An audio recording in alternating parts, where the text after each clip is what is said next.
Hello दोस्तों, स्वागत है आपका एक और कंट्री फैक्ट वीडियो में। तो अगर आपने इस सीरीज की पिछली वीडियोस को नहीं देखा है तो उन वीडियोस की लिंक आपको डिस्क्रिप्शन में मिल जाएगी। तो दोस्तों, इस वीडियो में हम आपको एक ऐसे देश के बारे में बताने वाले हैं जिसकी गिनती दुनिया के सबसे अमीर देशों में की जाती है। दोस्तों, इसी देश में दुनिया का सबसे बड़ा पेट्रोल रिजर्व सेंटर है। दोस्तों, आज जिस देश के बारे में हम बताने जा रहे हैं वहाँ पर बर्गर खाने से भी ज्यादा सस्ता पेट्रोल मिलता है। कंट्रोल। इस देश में यहाँ के लोगों को बिल्कुल भी बिजली का पैसा देने की जरूरत नहीं होती है और ना ही यहाँ के लोगों को मेडिकल फैसिलिटीज में पैसे लगते हैं। दोस्तों, हम बात कर रहे हैं एक एशियन देश कतर की। तो दोस्तों, इस वीडियो में हम कतर के बारे में कुछ इंटरेस्टिंग जानकारी आपको देने वाले हैं, तो इस वीडियो को पूरा जरूर देखिए। और साथ ही में आप किस स्टेट से इस वीडियो को देख रहे हैं नीचे कमेंट करके जरूर बताएं। दोस्तों, कतर की टोटल पॉपुलेशन 30 लाख है और इस देश के पॉपुलेशन में से करीब 10% लोग ही इस देश के मूल निवासी है और 88% लोग जो यहाँ बाहर से काम करने के लिए आते हैं।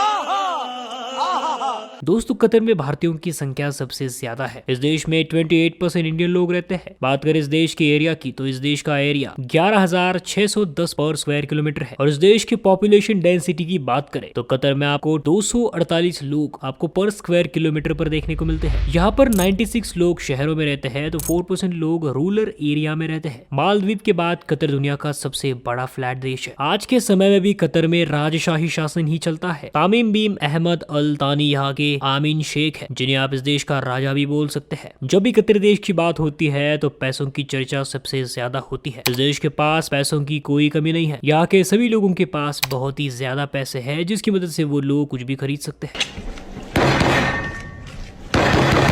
दोस्तों, क्या आपने कभी सोचा है कि कतर देश की पॉपुलेशन 30 लाख होने के बावजूद भी ये देश फुटबॉल वर्ल्ड कप होस्ट कर सकता है। लेकिन आपको बता दें कि इस टूर्नामेंट में टॉप 32 देश हिस्सा लेते हैं। दोस्तों, इस टूर्नामेंट के दौरान करोड़ों फैंस यहाँ आते हैं। इनके लिए होटल्स और खाने पीने का इंतजाम करना भी कोई आम बात नहीं है, लेकिन फिर भी कतर सब कुछ मैनेज कर लेता है। कतर में एयरपोर्ट है जिसका नाम हमद इंटरनेशनल एयरपोर्ट है और ये दुनिया के सबसे बेहतरीन एयरपोर्ट्स में से एक है, क्योंकि ये एयरपोर्ट आपको कतर की रिचनेस का एहसास करवाता है। एयरपोर्ट कतर की राजधानी दोहा में मौजूद है। इस एयरपोर्ट का रनवे बहुत ही बड़ा है। इस एयरपोर्ट की फैसिलिटीज आपको दीवाना बना देगी। दोस्तों, कतर की एयरलाइंस दुनिया के सबसे बेहतरीन एयरलाइंस में से एक है। यहाँ तक कि कस्टमर सर्विस के मामले में कतर एयरलाइंस ने सिंगापुर एयरलाइंस को भी पीछे छोड़ दिया है। भले ही इस एयरलाइन की प्राइस बहुत ही महंगी है, लेकिन ये एयरलाइंस काफी ज्यादा कमाल की है। दोस्तों, कतर के लोग घूमने की काफी ज्यादा शौकीन है और इसी वजह से यहाँ के लोगों के पास 101 लग्जरियस गाड़ियां है और इसी के साथ स्पोर्ट्स कार भी है। यहाँ के बच्चे भी स्पोर्ट्स कार लेकर घूमते हैं क्योंकि इस देश में वैसे भी पैसों की कोई कमी नहीं है। दोस्तों, इसके अलावा कतर दुनिया के सबसे सुरक्षित देशों में से एक है क्योंकि यहाँ क्राइम का कोई नामो निशान नहीं है और इसी वजह से जो भी टूरिस्ट यहाँ आते हैं वो अपने आप को बहुत ही सुरक्षित महसूस करते हैं क्योंकि इस देश के कानून बहुत ही ज्यादा सख्त है और इसी वजह से इन्हें कोई तोड़ने के बारे में सोचता भी नहीं है। दोस्तों, कतर के लोग पैसों की वजह से खुद कोई भी काम नहीं करते हैं बल्कि दूसरों से करवाते हैं। यहाँ के लोगों के घरों में आपको नौकरों की भरमार देखने को मिलेगी। वैसे ये बात सभी अरब देशों पर लागू होती है, लेकिन कतर इस बात में कुछ ज्यादा ही आगे है। इस देश में सबसे ज्यादा बांग्लादेश और नेपाल के लोग काम करते हैं। दोस्तों, इस देश में काम करने वाले मजदूरों की हालात सबसे ज्यादा खराब है। इस देश में नेपाल, पाकिस्तान, बांग्लादेश और इंडिया से बहुत ज्यादा संख्या में मजदूर यहाँ आते हैं। एक वक्त में यहाँ स्टेडियम बनाने के लिए इन सभी देशों से मजदूर आए थे और सभी को ये लगा था कि ये बहुत ही अमीर देश है तो हमारे सारे सपने सच होंगे, लेकिन ऐसा कुछ भी नहीं हुआ। न जाने ऐसे कितने मजदूर है जिनके साथ कैदी जैसा बर्ताव किया जाता है और उनको अपने काम के बदले पैसे भी नहीं दिए जाते हैं। दोस्तों, कतर में दुनिया का एक बहुत ही बड़ा प्राकृतिक गैस भंडार है और इसी वजह से ये देश इतना अमीर है और पेट्रोल तो पहले से है ही। दोस्तों, इस देश में से कई देशों में पेट्रोल एक्सपोर्ट किया जाता है। इस देश में आपको रेत ही रेत देखने को मिलेगी और आपको ये जानकर हैरानी होगी कि इस देश में एक भी फॉरेस्ट यानी जंगल नहीं है। वैसे तो यहाँ की गवर्नमेंट लगातार इसी चीज पर काम कर रही है कि यहाँ थोड़ी सी हरियाली आ सके। दोस्तों, जैसे कि हमने आपको बताया था कि यहाँ का कानून बहुत ही सख्त है, तो अगर आप मुस्लिम हैं तो आप कतर में ना ही तो शराब पी सकते हैं और ना ही शराब को बेच सकते हैं। बाहर के लोगों के लिए शराब पीना बिल्कुल भी मना नहीं है, लेकिन सिर्फ यहाँ के मुस्लिम लोगों को इसकी इजाजत नहीं है। दोस्तों, कतर में एक बहुत ही ज्यादा कमाल का आइलैंड है जो कि एक आर्टिफिशियल आइलैंड है जिसका नाम द पर्ल है। दोस्तों, भले ही कतर एक अमीर और विकसित देश है, लेकिन यहाँ की महिलाओं को पूरी तरीके से आजादी नहीं है। यहाँ की महिलाओं को यहाँ के नियम मानने पड़ते हैं जिसमें कि उन्हें परंपरागत कपड़े ही पहनने पड़ते हैं। इसके अलावा महिलाएं अकेली बाहर नहीं घूम सकती है। दोस्तों कतर में खेती ना के बराबर है और इसी वजह से यहाँ वेज खाना नॉन वेज से भी ज्यादा महंगा है। दोस्तों यहाँ पर टूरिस्ट के लिए आई महिलाओं को छोटे कपड़े पहनना बिल्कुल मना है। इस देश की सोच काफी ज्यादा ट्रेडिशनल है। कुछ चीजों के मामले में देश काफी अच्छा है, लेकिन कुछ ऐसी भी चीजें हैं जो इस देश को बिल्कुल अलग बनाती है। दोस्तों भले ही कतर एक छोटा सा देश है, लेकिन ये काम बहुत ही बड़े बड़े कर रहा है, क्योंकि ये एक पढ़ा लिखा देश है। यहाँ की साक्षरता रेट 98% के आसपास है और साथ ही में इस देश में आपको ना ही तो मेडिकल में पैसे खर्च करने पड़ते हैं और ना ही एजुकेशन में। दोस्तों कतर के बारे में एक और इंटरेस्टिंग बात ये है कि यहाँ किसी भी तरह का इनकम टैक्स नहीं लिया जाता और दूसरे टैक्सेस की मात्रा भी काफी ज्यादा कम है। दोस्तों कतर की करेंसी है रियाल, जो कि 22 इंडियन रुपीस के बराबर है। दोस्तों कतर के लोग कभी भी आपको दिखावा नहीं करते हैं कि वो कितने अमीर है, और वैसे भी यहाँ के सभी लोग अमीर हैं, तो कोई दिखावा करने की वैसे भी इन लोगों को कोई जरूरत नहीं है। दोस्तों आज के वक्त में कतर और भी आगे बढ़ रहा है और ये एक ऐसा देश है जिससे बाकी देशों को प्रेरणा लेने की जरूरत है। तो दोस्तों ये था आज का ये वीडियो। अगर ये वीडियो आपको पसंद आया हो तो इसे लाइक और शेयर कीजिए और ऐसे भी और वीडियोस को देखने के लिए हमारे चैनल को सब्सक्राइब कीजिए।